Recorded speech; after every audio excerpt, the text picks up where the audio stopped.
Salam jumpa lagi bersama saya dalam studi Al-Quran. Studi kita kali ini membahas surah Ar-Ra'd ayat 32 sampai 36. Ini merupakan sebuah telaah logis. Dibutuhkan nalar akal sehat untuk mengikuti studi ini. Nah, dalam studi kali ini, kita tidak akan mengupas tuntas ayat 32 sampai 36. Fokus studi kita itu ada pada kata ganti yang menggantikan kata Allah.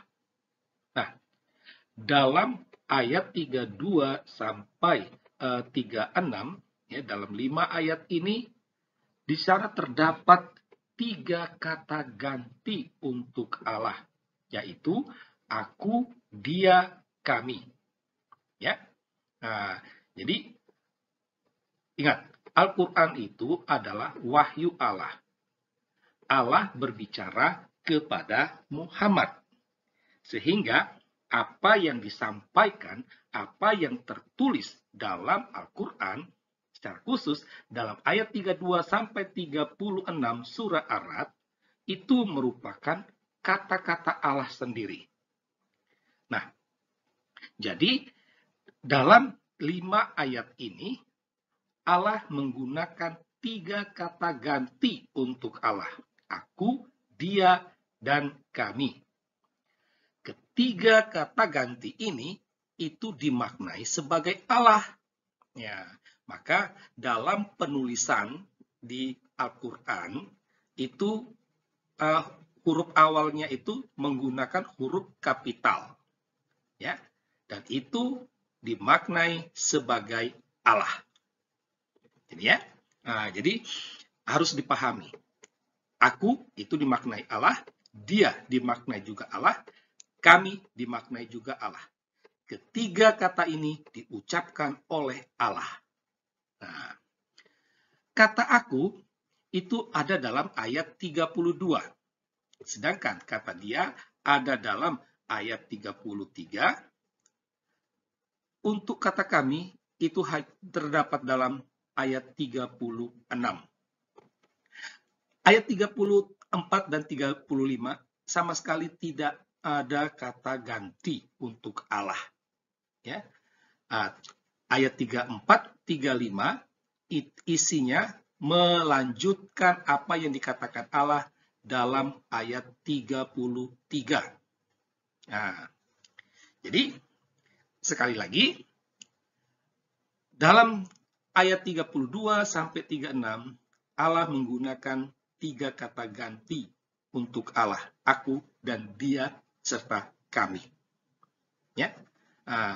Karena ini diucapkan oleh Allah, maka sangat jelas kata aku itu merujuk kepada Allah yang berbicara. Allah yang menyampaikan wahyu itu. Ya. Jadi kata ganti aku itu merujuk kepada Allah yang berbicara. Nah, bagaimana dengan kami? Jadi Allah yang berbicara, dia menyebut kata dia yang dimaknai juga sebagai Allah. Secara logika, kata dia itu berbeda dengan kata aku. Aku tidak sama dengan dia. Dia itu merupakan entitas lain dari aku. Ya. Karena dia itu juga Allah, aku juga Allah, maka terdapat 2 Allah. Ya. Aku Allah yang berbicara, dia Allah yang memperhatikan jiwa. Nah, ya. Sedangkan kata kami juga dimaknai sebagai Allah. Dari segi bahasa, dalam kata kami itu terdapat aku dan dia. Jadi dalam kata kami terdapat aku dan dia. Itu. Karena kami ini ada Allah, berarti aku dan dia ini juga adalah Allah. Jelas ya? Nah, dari sini kita dapat simpulkan, ya, kita dapat simpulkan bahwa Allah ada dua, ya. Allah Islam itu ada dua. Allah yang berbicara dan Allah yang memperhatikan jiwa-jiwa. Nah, jadi kalau kita membaca ayat 36 bahwa kami telah memberi Alkitab, berarti yang memberi Alkitab ini adalah Allah yang berbicara dan Allah yang memperhatikan jiwa. Allah Islam ada dua.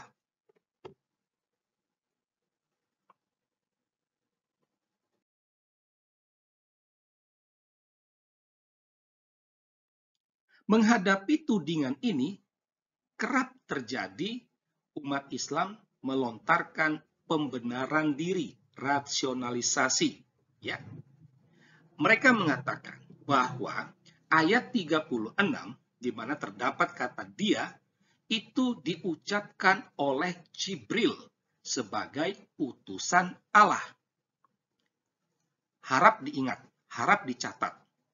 Dalam Al-Quran ada banyak ayat terdapat kata ganti dia yang dimaknai sebagai Allah. Kalau mengikuti rasionalisasi Islam, berarti ayat-ayat itu diucapkan oleh Jibril, ya, bukan oleh Allah. Nah, akan tetapi kalau kita telaah secara logis dengan memahami bahwa Jibril itu adalah utusan Allah, maka kita harus mengatakan bahwa ayat-ayat tersebut merupakan kata-kata Jibril pribadi, bukan kata-kata Allah. Karena kalau Jibril sebagai utusan menyampaikan kata-kata Allah, Jibril akan berkata Allah berfirman.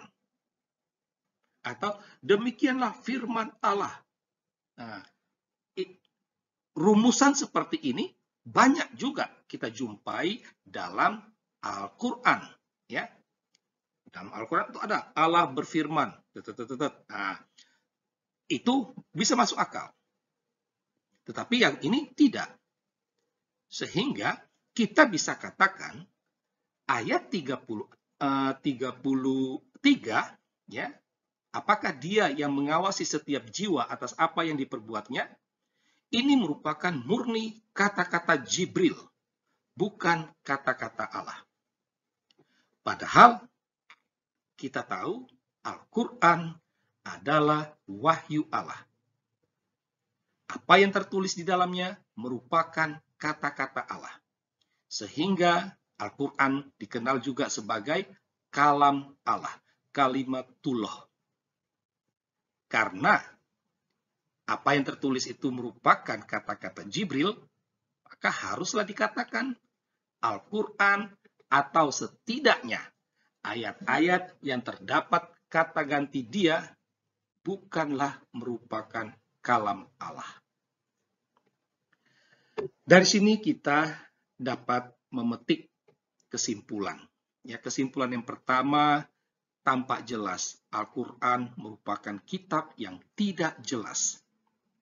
Ini seakan menegaskan apa yang pernah dilontarkan oleh beberapa ahli Islam, bahwa Al-Quran itu merupakan kumpulan pemikiran orang bingung yang ditulis di atas kertas. Atau Al-Quran itu merupakan tulisan-tulisan yang kacau balau. Ya. Nah, kalau dikatakan kitab yang tidak jelas, maka harus dikatakan Al-Quran bukanlah wahyu Allah. Bagaimana mungkin Allah yang maha sempurna menghasilkan karya yang tidak sempurna, yang tidak jelas? Karena itulah harus dikatakan Al-Quran merupakan rekayasa Muhammad. Demikianlah studi kita untuk surah Ar-Ra'd ayat 32 sampai 36. Sekian dan terima kasih.